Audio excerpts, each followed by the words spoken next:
I'm Mary, and I was diagnosed with rheumatoid arthritis about 2008. I'd bend my hands, and then I couldn't release my fingers again. They'd lock, and they'd be very painful, just excruciating pain. And sometimes I'd have to bend it back to get it back in place, which was very painful. I knew that in time my joints would be destroyed, deformed and destroyed. And that's what really concerned me. And that's where I knew I was heading if I didn't get the right treatment. Mornings are a little worse. You wake up and you're just so tired, you don't want to do anything. But I have to. I take care of my mother. My mother enjoys tea in the afternoon. She likes to have a little treat. So that gives me a reason to get up and go do something. There you go. What's your favorite, Mom? One of the things I enjoy the most is seeing a beautiful quilt finished and knowing that I made that I created that. And it's a little difficult for me now to make the larger quilts because fabric is very heavy. So in order to accommodate for that, I've started making a lot of baby quilts, a lot of doll quilts. And that's just as satisfying. I don't want to have to give up sewing.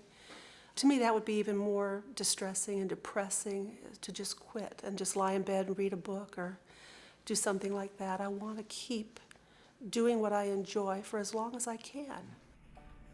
I'm very thankful that I finally found a rheumatologist who is aggressive. She's well-trained, she's considerate and kind, and she's done the most to help me. You've got to find the right physician and one that will prescribe Vectra DA. She told me that the DA stood for disease activity, and it would measure the amount of inflammation that I had going on in my body. And that would help her as well to prescribe the treatment plan for me. She put me on another drug, which she told me would take about 6 months before I'd see any benefit from it. And that concerned me because it was a terribly expensive drug and I was still in horrible pain and wasn't feeling any better. But she performed another Vectra DA and my score fell. It went down into the moderate range. And so I decided to stay on this drug no matter what the cost was. And at about 8 months, she decided to perform another Vectra DA, and I was now in the low range. And to me, that was just thrilling.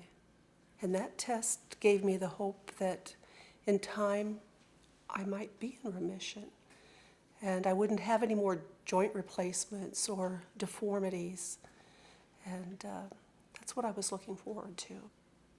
Seeing it in a score and watching it on a graph go down